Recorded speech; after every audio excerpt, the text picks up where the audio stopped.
फरमाते हैं कि मैं ना मजदूर लेने गया। बगदाद के चौक में मजदूर बैठे होते थे, तो मेरी उन मजदूरों में से ना एक नौजवान बच्चे पे नजर पड़ी। बड़ा कमजोर सा वजूद था, लेकिन चेहरे पर इबादत का निशान था। माथा बताता था कि नमाज का बड़ा ख्याल रखता है। मैं उसके करीब गया। चेहरे भी बड़ा कुछ बताते हैं ना, चेहरों में भी बड़ी रानाई होती है। फरमाते मैं करीब गया, मैंने उसको कहा बेटे मजदूरी करोगे? तो कहने लगा मजदूरों में बैठा हूं तो हुजूर मजदूरी के लिए ही तो बैठा हूं। तो मैंने कहा कि चलो फिर। कहने लगा नहीं मेरी कुछ शर्तें। मैंने कहा बताओ। कहने लगा पहली शर्त यह है कि लोग 4 दिनार दिहाड़ी लेते हैं, मैं 3 दिनार लूंगा। मैंने कहा यार भाई तो बड़ी बेहतरीन है, बाकी भी इस तरह की रख ले। उसने कहा हुजूर दूसरी शर्त यह है कि मैं आपकी मुकम्मल बात मानूंगा, लेकिन जब अजान हो जाएगी फिर आपकी नहीं सुनूंगा। तीसरी बात उसने ये की कि हुजूर मैं आपके घर में काम करूंगा पर आपके किसी सवाल का जवाब नहीं दूंगा। कहते मैंने कहा यार तू बड़ा अजीब है, शर्तें तो मालिकों की होती हैं। कहने लगा जी बहरहाल मैं शर्तें लगा के जाता हूं। फरमाते मैं उसे घर ले आया। काम मैंने उसको बताया तो जो काम मजदूर सारे दिन में करता है ना, उसने 2 घंटे में ही कर दिया। हमारे मजदूर सिगरेट पीने में भी तो आधा घंटा लगाते हैं, वो चाय पीने जाए तो पौना घंटा। वहां उनको भी तो दयानतदारी करनी चाहिए कि नहीं करनी चाहिए? ने मुआहदा किया है ना जी, तो पूरा उतरना चाहिए ना। कहते 2 घंटे में। अब काम जब बंदा शुरू कराता है तो काम और निकल आता है। कहते काम मैंने उसको और बता दिया, वो करने लगा। उसने मिट्टी निकाल के रखी थी बाहर रास्ते में, तो अजान हो गई जोर की। उसने वहीं कुदाल छोड़ी कही और चलने लगा। तो मेरा बेटा कहने लगा इसको जरा बराबर कर दो। कहने लगे चुप कर जा, तेरे बाप से बात हुई थी, जब अजान होती है तो मैं किसी और की नहीं सुनता, सिर्फ अल्लाह रसूल की सुनता हूं। कहते मस्जिद चला गया, नमाज पढ़ के आया तो दोपहर का वक्त था। मेरी बीबी कहने लगी इसको को खाना खा ले। कहते हमने कहा खाना खा लो। तो कहने लगा मैंने रोजा रखा, रमजान भी नहीं था, नफली रोजा रखा हुआ। फरमाते हैं शाम हुई, मैंने 3 दिनार दिए। तो मैंने कहा तेरा नाम क्या है? कहने लगा मैंने आपसे कहा था मैं किसी सवाल का जवाब नहीं दूंगा। तो वो चला गया। अगले दिन मैं फिर लेने गया उसे, काम कुछ और निकल आए। तो लोगों ने बताया वो सिर्फ हफ्ते वाले दिन आता है। मैंने कहा क्यों? कहने लगे जी वो कहता है मेरा हफ्ते का खर्चा 3 दिनार है, जब 3 दिनार कमा लेता हूं तो बाकी सारा टाइम अल्लाह रसूल की जिक्र में गुजार दिया करता हूं। फरमाते हैं जी अगले हफ्ते मैं फिर लेने गया। मैंने पूरा हफ्ता इंतजार किया कि काम उसी से कराना है। मैं जब गया तो मैंने कहा चलो। कहने लगा मेरी शर्तें याद है ना? और मैंने कहा याद है भाई, साथ चल।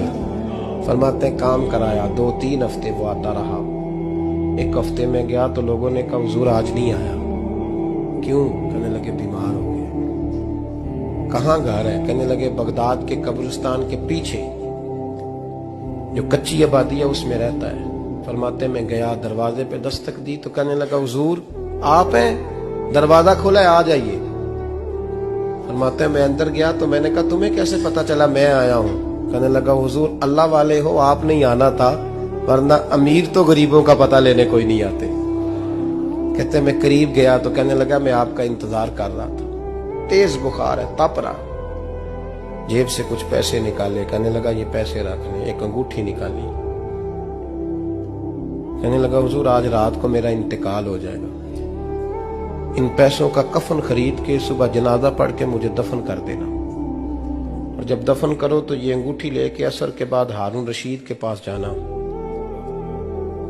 आप उसे कहना मैंने मिलना है पर वो आपको टाइम नहीं देगा। आप उसको आवाज दीजिएगा कि तेरी एक अमानत है मेरे पास। फिर वो आपसे मिलेगा तो अंगूठी दे दे, फिर आप मेरी तरफ से फारिग हैं। हजरत फरमाने लगे तेरा नाम? और कहने लगा हुजूर वक्त थोड़ा है, आज रात मैंने जाना है, बड़ी लंबी माफी मांगनी है रब करीम से, अगर मुनासिब समझे तो मुझे अपने रब से तन्हाई कर दे दे।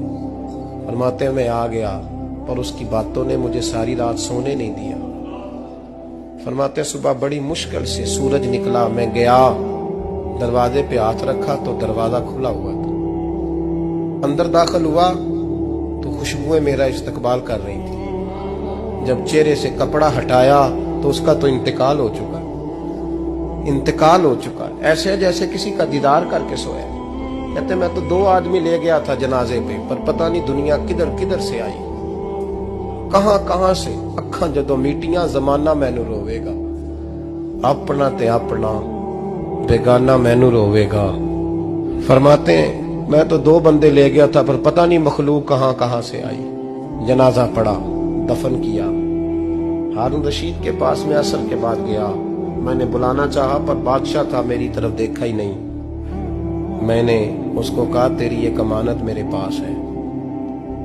फरमाते हैं मुझे कोने पे ले गया, क्या बात है, कमरे में बुलाया, मैंने अंगूठी दी। हारून रशीद तो चीखे मारने लगा, कहने लगा अंगूठी वाला कहाँ है? मैंने कहा वो तो इंतकाल कर गया। कहने लगा मुझे कब्र पे ले चल। कहते मैं कब्र पे लाया तो वो लेट गया, तड़प के रोने लगा। मैंने कहा मेरा कलेजा फट जाएगा, ना उसने कुछ बताया ना तूने बताया, ये कौन था? तो हारून रशीद कहने लगा ये मेरा बेटा था। मैंने कहा तेरा बेटा और मजदूर? कहने लगा हुजूर ये हजरत दाऊद ताई के पास बैठा करता था, उनका मुरीद था। मुझे रोज कहता था अब्बा तूने बड़ी दुनिया इकट्ठी कर ली है, मरते वक्त तुझसे टांगे समेटी नहीं जाएंगी, इतना हिसाब नहीं तू दे सकेगा। मैं इसको समझा देता, इसकी अम्मा समझा देती।